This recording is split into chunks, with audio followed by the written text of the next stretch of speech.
So Modelo, huh? Yeah, Modelo is. I just saw that on Instagram. It's the number one. It's now the number one beer in America, surpassing Bud Light. I didn't think the boycott was going to last. Neither did I.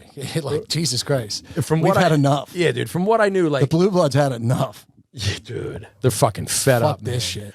They saw Kid Rock shooting down that Bud Light, and they're like, "Yeah, we're with you, Bob Ritchie. Fuck this shit, dude." I had heard like 6-7 months ago, Modelo was the number one beer in California. It was bigger than Bud Light, Miller Lite, and Coors Light combined. That's wild. And I was like, yeah, but like not here. Like it's just kind of like deli, like bodega Corona. Yeah. Like when I was in Cabo 10, 15 years ago, it was Budweiser and that. I thought it was just like a diet beer. Like, you know. Did you drink that though because it was special? I drank Bud. Oh, did you? I drank Bud. Dude, when I went to Cancun all those years ago, I was drinking Dos Equis. Because they had Corona, but I thought Dos Equis was like the more like authentic. About Cabo now, like literally fucking gang wars on the beach. Like there'll be vacationers. Is that one of those places? Oh yeah, it's fucking it's cartel run now. Jesus. And shit pops off on the beach. So they'll be like, you know, Americans vacationing from New York or fucking Jersey, Philly, and pop on the beach, and they'll be killing like the rival cartel. I haven't seen any videos of that happening yet, so that must happen at night. Yeah. But have you ever seen, these videos are fucking hysterical. Did you ever see the videos where it's like midday on the beach and like a fucking like makeshift boat of refugees will come crashing in and they're like, oh, here they come. And like fucking clear as day, just this fucking makeshift Washington crossing. And they're in fucking jeans. Oh, dude. Like when they're leaving Cuba, don't you think they think like, all right, like wear your fucking mesh shorts, your board shorts, and like maybe no shirt or something light if you're heavy. You don't want to go no shirt. Instead, they're in jeans and sweaters. You know what? I'm just going to wear this light tank top and maybe a swimsuit. And half of them take off before, like, you know, once they get to like 6 foot level. Yeah. And then they start running. And then they fucking go like ants in all different directions. It very quickly becomes every man, every senor for himself. Dude, it's not coordinated when they disboat, too. No. It's like they get close enough and the fucking realest ones are like, all right, this is, and no one's grabbing for women and children. It's like they're not Everyone's even, just it's scattering. Like they don't even know each other. Dude. As soon as they get there, they make sure they're one off, like all by themselves. Meanwhile, 30 miles from shore last night as the sun sets, the same dudes that are the first ones booking out are like, I would fucking die for you, mijito. You know, or whatever. It's probably a heartfelt moment. Like, you know, like they won't get us, not with me by your side. But when we get there, you go opposite. You run the other fucking way. And good luck in Texas. Oh, yeah, dude. Yeah, like, oh, look, here they come. And it's just, and then it's like, I don't want to say disgusting. It's unsavory. The way that they just kind of all start running past the British wealth that are vacationing. Yeah, it's not ideal, but I mean, do you support it? Let me put you on the hot seat. I say yes. Anything else will be a backlash. I don't mind. I don't mind it. I mean, I think a lot of people came to this country any way they could. And I think just because you have dark skin and you can't assimilate with the original settlers, the British, that's why the Irish, and that's why I get so mad when people like say the Irish, we were discriminated against too. I'm like, everyone's uncle loves that. I'm like, dude, the Irish were slaves. I'm like, it was nothing like that. Yes, there was hardships, but after a generation or two, when that accent went away, they looked just like fucking. Bill the Butcher from Britain that was here from 1600 on. Shut up, Bill the Butcher. We could assimilate. So could the Italians. They had a little bit tougher of a time because, you know, a little darker skin. But like the Irish, come on, one generation in, you couldn't tell the difference between someone who's been here for 200 years. Just because these, new immigrants have dark skin, it's just fear. Somebody, dude, I really have to brush up on my history. Have to. Because I get it. I was with a Greek earlier this week. She'll go unnamed. Did they work at a diner around here? Pizza place? We were in a diner. And we're talking. And she mentioned about like Turks. And I was like, oh, from Turkey? She's like, yeah, you know about the Greek history with the Turks. Oh, yeah, like a genocide. And I was like, nope. Don't. She's like, excuse me. I'm like, I love it, but I don't know. Like the Armenian, that's all. Yeah, all dude. She was like, all right, sit down. Like you have a lot to learn. I'm like, cool. I'll read up on it. I was like so like Dennis the Menace, like 50s Eddie Haskell. was like, no offense, but no, I don't know anything about that. My first job. I looked awesome, though, while I was saying. My first job was at the McDade Diner in Collingdale. And mine too, man. You worked there? Yeah, one night. Remember Guy? Guy was the I was a dishwasher, and I saw a mouse run across the kitchen floor. That's a sign of a good restaurant. 100%, but I was too green at the time I ran. Yeah. At the end of the night. But Guy was a Greek guy, and he big, giant, hairy guy, and he owned all the property along McDade Boulevard, the Collingdale Pizza property, like all that. That was all Greek owned. The whole 2 blocks there from McDade Diner and Collingdale Pizza. Shout out Collingdale Pizza. Yeah. Rest in peace, Mr. Alex X. Alex, and Alex is still kicking. I see his GoFundMes. Oh, recently? Alex passed away yesterday, Mike. Did he really? Yeah, this is live. Make sure we timestamp this. Mike taking the news. We may have to take a moment. Yeah, Alex X just passed, man. You're kidding. I'm not kidding. I wouldn't joke about that. I almost Venmo'd him about a year ago. Rest in peace, Alex. Almost. Yeah. Yeah, rest in peace, man. I recognize the behavior a little too much, like the desperation, like please Venmo. I'm like, like I think I know that behavior. I don't think I should give him any money. Yeah. I don't think I should give him any money. I almost did too. Yeah. I was like, dude, I can't. I'm like, this seems too like life or death. I was like, but he did deliver us a lot of 40 ounces at dusk in the cemetery. Yeah. So. No other pizza place. And at Bonner, when we got there, nowhere as like in the 8th grade, we could know that we could order pizza from the local pizza place and get smokes and beer delivered to us. We're not speaking ill about the dead. We're talking about how much of a community man he was. Yeah, he cared. But you're right. Yeah. We'd call up and we'd order 2 orders of cheese fries, fucking 5 packs of Newports. That's what's up. Yeah. Some Marlboro Lights and Parliament Lights, whatever. And then like 2 cases of St. Ides 40s. And then we'd give the address, which I'm not going to divulge, but real ones know. And he'd know that we're there. Yeah. And we're fucking grinding to fucking hip hop. And that we need some 40 ounces. Alex we need died. a replenishment. Alex died yesterday. Oh, man. Well, you remember his father, Mr. X. He's crazy story. He is what's the word I'm looking at? Glorified in this McDade Boulevard song, Mr. X. Immortalized. Immortalized. He died in the great flood of Hurricane Floyd. The year 2000 or 99. It was 99, Hurricane Floyd, and he went down to where Sharon Hill meets Collingdale meets Darby, right where Chester Pike, McDade, and Springfield Road by the Dunkin' Donuts there. That area floods real bad. So he goes down to deliver pizza to the fucking workers, the cops and the firemen. To the cops and the firemen? Yeah. I thought he was going to a residential. No, he was going down to deliver free pizza to the workers. Crazier. And the fucking van, before he could get out, goes under and gets sucked under. They find him fucking washed up like by Hoffman tennis courts over there. Like a while later, maybe 6 weeks later, like something crazy. Yes, and which is weird because the flow of the water goes the opposite way. Did it? Yeah, and they found him. So he goes in at Darby Collingdale, and he ends up in Lansdowne over there. It should kick you out by the Delaware, I didn't know all those details. Yeah. I just knew it was like a crazily gruesome amount of time until he was found. And I thought he was delivering residential. I didn't realize it was like a show of first responder. First responder. Shout out first responders and shout out the X family, Zenitis or something like that. Zitis, yeah. I got to brush up on Greek culture. Yeah, I remember as a kid, I was eating there with a friend, and Mr. X was flustered. He spoke broken English. No, fucking me, fucking you. Fucking you. Yeah. I remember so he's flustered about something, and he's really upset. And all of a sudden, we're watching him. He's cursing back there, and he's drinking, and he's half drunk and upset. And then all of a sudden, Frank McCone and another cop bust in, and Mr. X whips out a gun.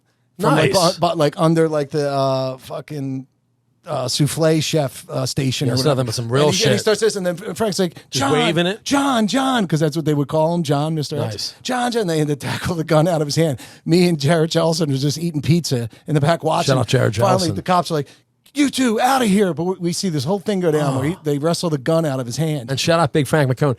And I'd bet anything that incident didn't even make a piece of paper. It was not documented. Absolutely not. Dude, at Collingdale in the 80s, so much was just a handshake. I think body cams were the worst thing to happen to them.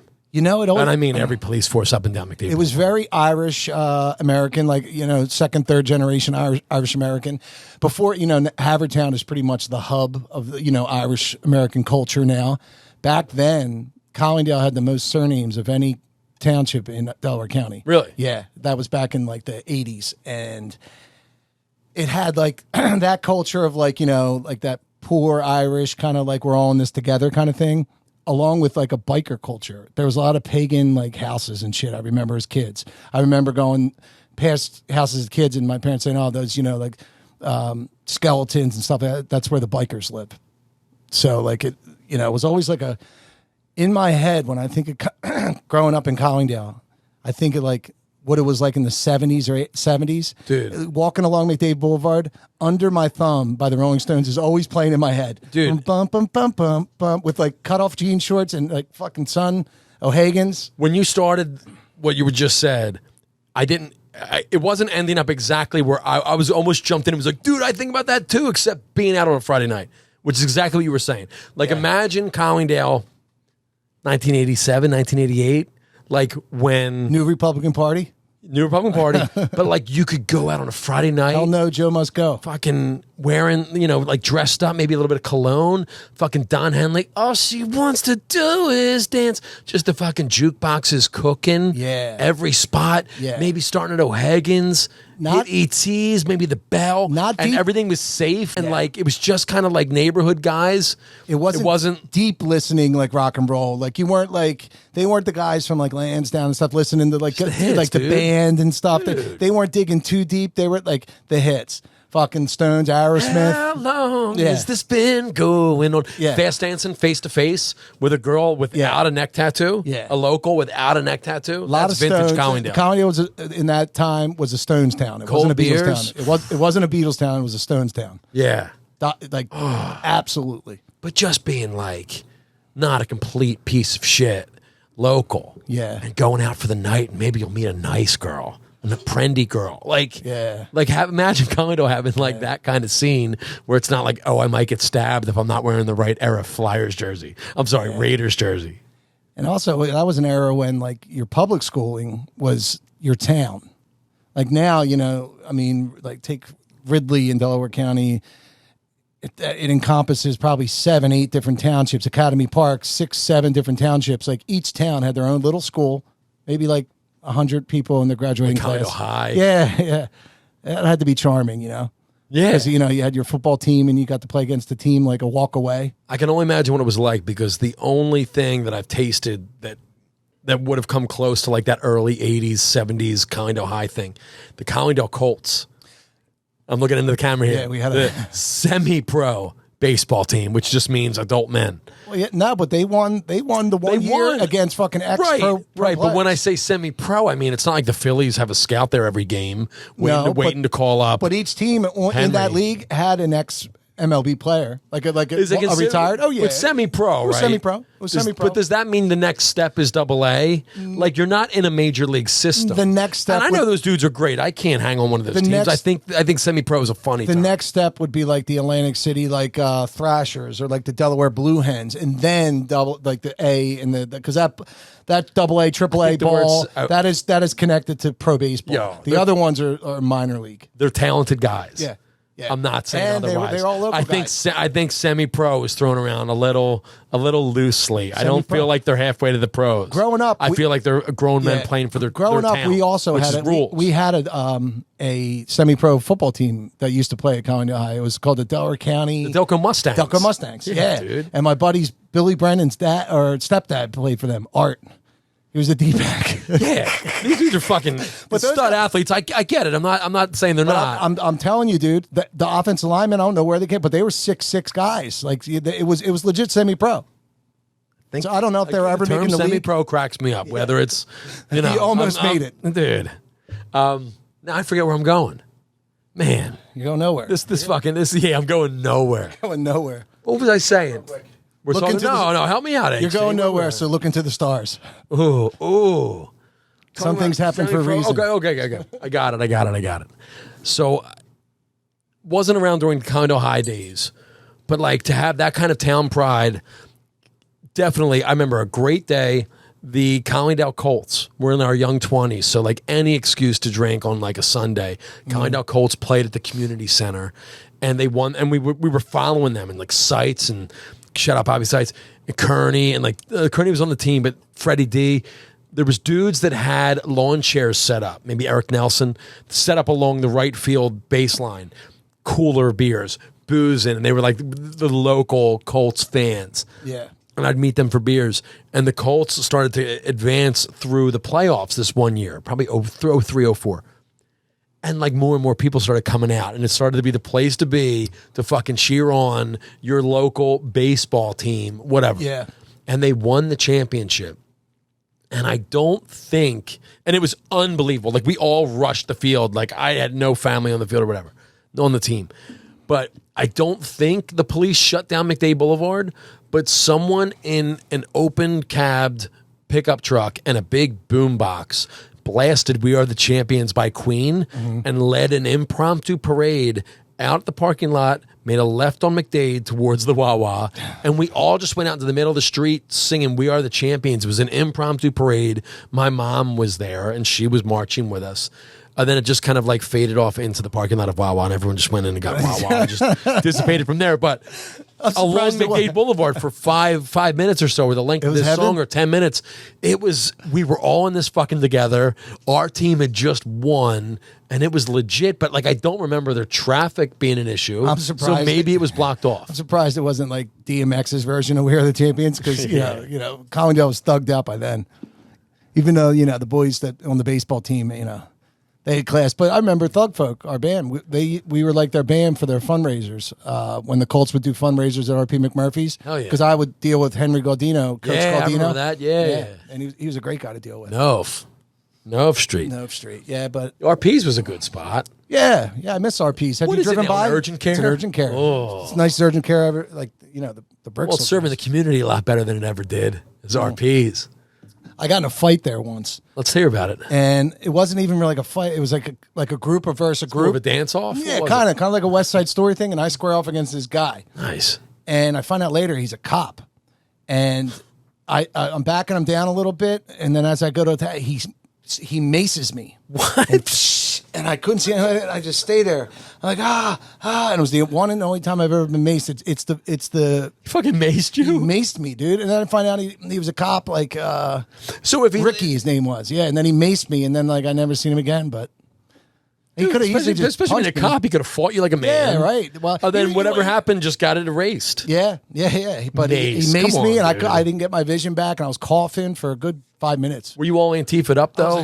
I kind of got out. I knew I was fucked, because if I got hit, there was no way to protect myself. So I found like a little corner and like gathered myself.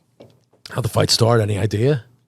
I just know it pushed out that back room that had pool tables, that back door there. Yeah. And it was like a 5-on-5 kind of thing. And we all found our mate. Who was your four? I don't even know. I couldn't even tell you. Some shouts. I couldn't even tell you. But yeah, RP's, that was a legendary spot. Dude, gang fight. Those places don't even exist anymore. Those Wednesday nights. But imagine even one bar around that has like a special during the week where fucking hundreds of kids go. Like it's not. Bars are there for your like Thursday night, Friday night, Saturday, Sunday, and that's it. There's no weeknight. Psyched to hear a live rock band. Yeah, a live cover Not band. A DJ. No. So yeah, psyched to hear loud and live rock. Yeah, dude. Dude, I used to love playing there. I was like home base. That's where I threw my Gibson Les Paul that I just bought. It was my birthday. I was thinking about that this week. I was like, 21 years old, and I thought it was cool. Like I was so fucked up, drinking Jaeger bombs probably all night. And I had just bought a Gibson Les Paul standard for like $2,400, I think. And instead of like after the song, I just threw my guitar like a Pete Townsend, and the head snapped to where like behind like the fretboard was like broke, and I descended to back to maybe Traps or John Traps, who fixes guitars around here. John Traps.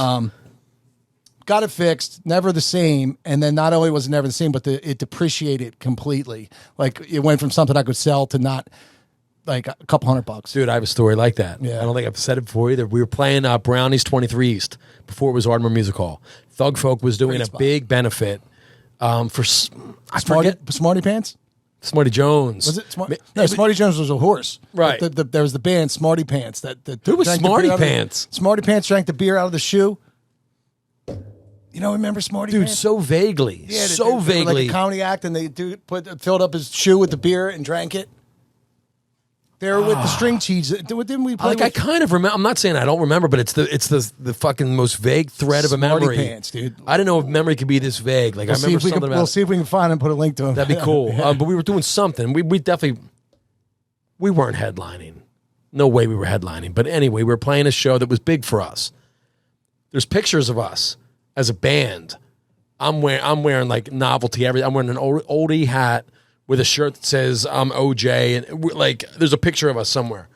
Maybe I'll find that. But we're playing, and I just got this brand new Takamine something, EFS something, and it's Bruce Springsteen's guitar that he plays live. It's a $1,400 acoustic guitar. It's great. Tom Curtis plays one of them. Shout out Tom Curtis. And I just got it, and it was the nicest guitar I've owned at the time. And I was super, like, I thought it was awesome how, like, if you banged on the body of it with the heel of your hand and then smacked it with the palm of your hand, you would kind of get a bongo drum. Because the electronics and pickups inside of it were really nice. Yeah, you get a pop. Yeah, and, like, Howie Day was an acoustic guy around that time, and he was popular, and he did that shit. And I was like, oh, I finally have a pro guitar that this would... And we're playing something during the set, and for whatever reason, I fucking thought that I needed to add percussion to the band, just fucking being dumb. And I'm fucking banging the shit out of it, and I cracked the top of it. It's called the top. Big crack. And Chris Warner at Top 10 fixed it. Shout out Chris Warner, down in Florida now. And I'm not saying he didn't do it correctly, but it was never the same. It looked great when I got it back. Shout out Chris. But it never played the same. Yeah. Because as it was fused together, I think that part of the top became stiffer. And it just felt so like sterile. Right. It really felt like a plastic because that wood's supposed to expand and contract with the weather and stuff. It's supposed to vibrate with the strings and all that. Yeah, exactly. And it just it looked better. You could still see in light that it didn't shine there. Yeah. I fucking destroyed this guitar. Yeah. Like we got it back to where you could play gigs with it, but it was never as nice. Never the same. I still have it. And the last time I tried to like just do a gig with it just to mix things up, I was finally like, this is like the fifth time in a row now. I don't like the way this feels. Yeah, this is it. Just fucking destroyed it. Yeah. But I'm sure like the 4 people that were there in attendance are still talking about it. Wow, look at the way he's playing. The drums were handling it. I don't know what he was doing. Imagine how this kid while you were doing it, your fucking volume's probably going, whoa. Oh, dude, it was probably terrible. Dude, I just, I saw a concert this past week. I was at Dead and Company. Oh, how was that? Dude, it was great. Last minute. So their last time, right? Yeah. This is it. So I like the Grateful Dead. I don't go as deep as many people do, and I haven't seen. I do too. I appreciate. I respect totally. And appreciate. And I'll sometimes drive around listening to it on Sirius, and I get it. Like, but I haven't even seen Dead and Company. Jerry Garcia Band was my first concert, but it was mine too. That's my after Jerry died. Yep, that I saw. Were we on that bus trip at Ardmore? I saw the Jerry Garcia Band in South Carolina, Myrtle Beach, with my Uncle Reds and my dad. Whoa. Yeah, and that's my only connection I've had to the Grateful Dead. Fuck yeah, dude. Yeah.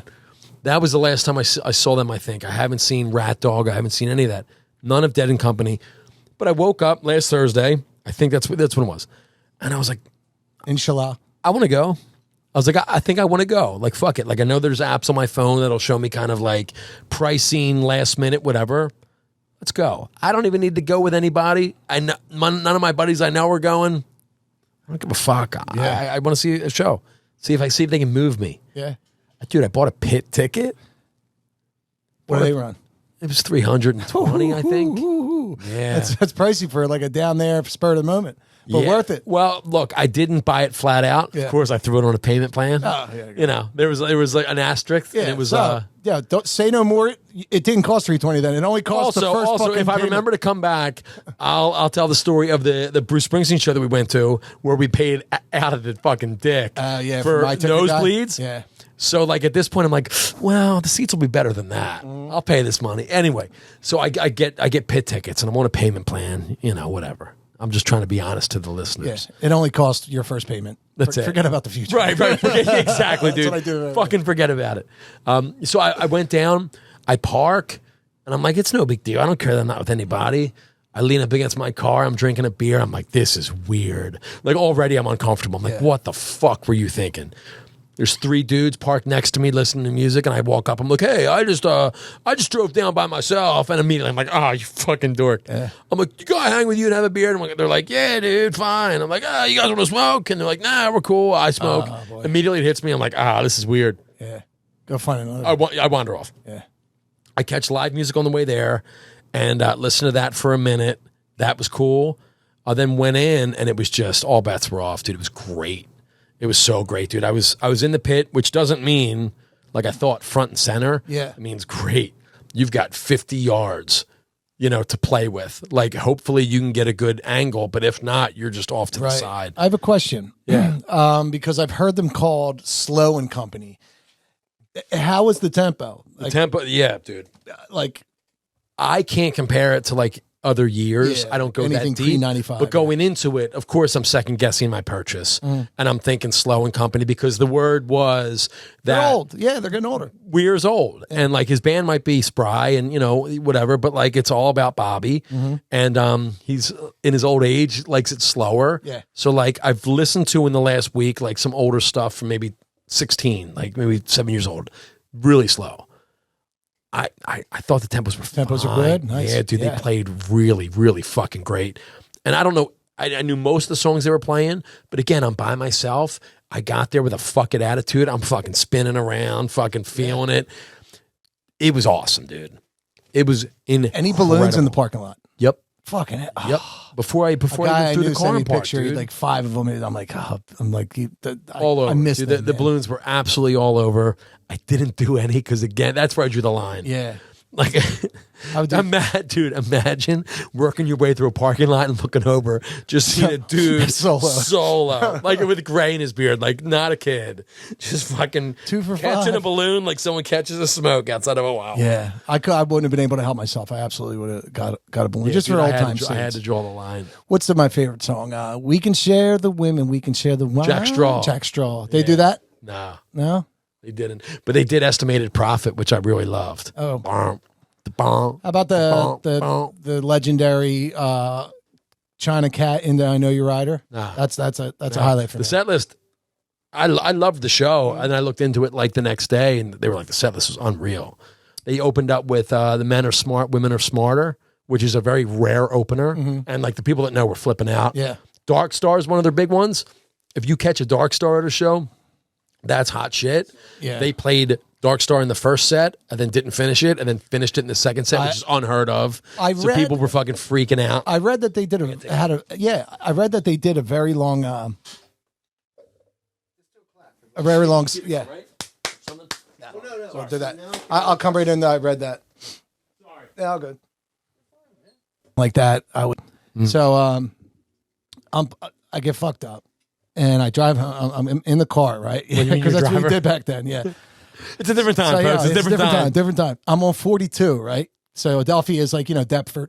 So I get on 42 there, or the expressway, right, I believe, and I must have dipped out, and like I'm asleep. All of a sudden, I wake up. Boom! Both of my tires on my driver's side, front and back, blown.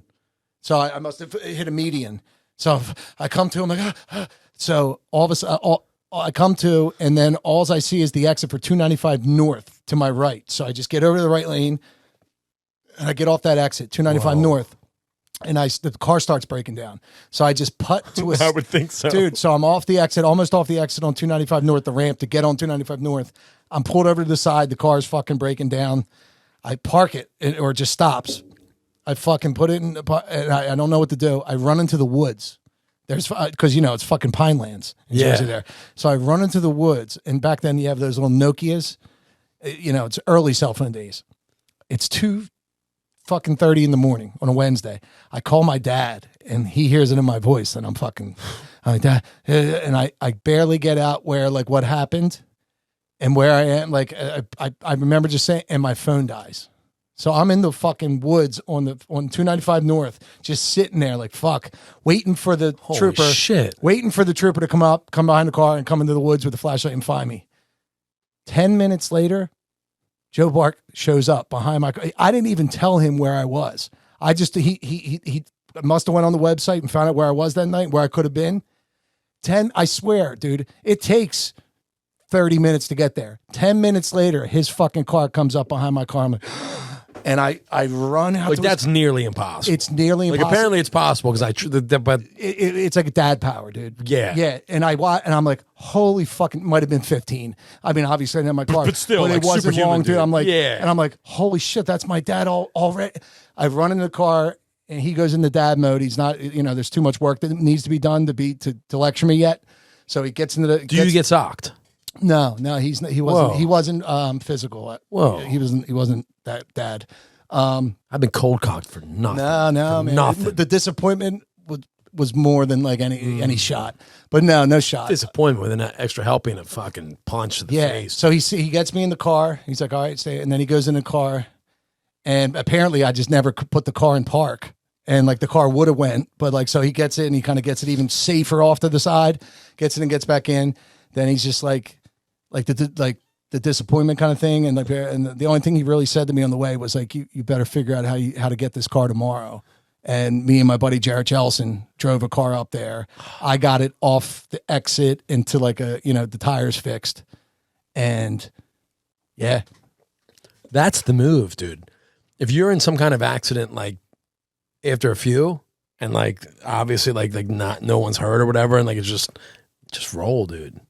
You can always come back to it. You can always address it the next day. Yeah. And like just the fact that nobody came up behind in that time. I mean, he was home in Collingdale, which is, Deptford or 295 North, but he must have raced there and just took a inkling and ended up behind my car. And I ran out there and yeah. He's parking. He's like, let me make sure this is in park. He's like, nope, not. Yeah. I didn't drink for a few nights after that. Yeah, those nights are like, I'm never drinking again. It's like by the end of the week. Not at that age. At that age, I was like, I talked myself into like, this is something that like happens to everybody. Because we were fed that. That's incredible, dude. That happens to everyone. It's just coming of age shit. Yeah. Just young guy shit. Do you think, speaking of coming of age, do kids still go to Wildwood? You know how like that was like a rite of passage for us, like senior week and all that kind of stuff? I can't confidently say I know what goes on anymore. True, yeah. I can't, like, I'll tell you what. I'm taking a social media break, by the way. So for all the people out there, if you're trying to come at me, come at me for him and I'll let him know. Yeah, please. Just go through Money Mike. But like Instagram and shit, I see a lot of Mike LeCompte I don't want to say retweeting. It's not that, but if someone mentions you in their story on Instagram by like at whatever, you can kind of just like recycle it onto yours. I see him do a lot of that with kids that seem to be like in their young to mid 20s going like, had to come see the legend tonight. Yeah. Like he has a whole new generation of fans. Yeah. It's not like the young kids don't get Mike LeCompte. They're like, this dude is a legend, rock and roll. Like he's rock and roll. He might be the only dude they know where they're like, he's rock and roll. And he is. And the kids have it right. Like there's one thing I agree with them on.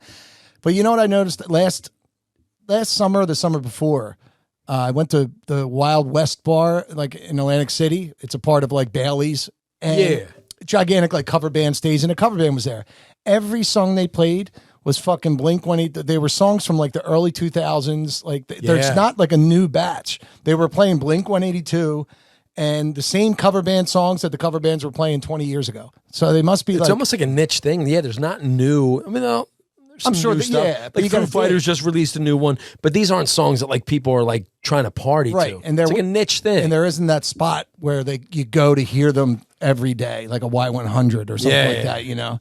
But like it's like a throwback vibe. It's like, oh, let's go see this cover band. It's all that classic rock stuff, the Strokes. That's why when we did that Delco Day thing, like those songs, like My Own Worst Enemy and stuff like that. They're the songs those kids know. Those songs that like bands play. That song. I know you do. I know that's that one song.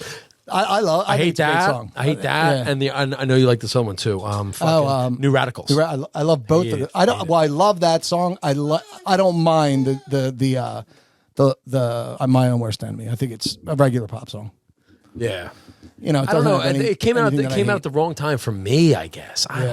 Because Thug Folk was definitely a thing. Yeah, and that came out, and I was like, "This music sucks." Yeah, I don't have that. I'm like, it's no actor. It's no best thing. I don't. I think it was that way with music. It is just was.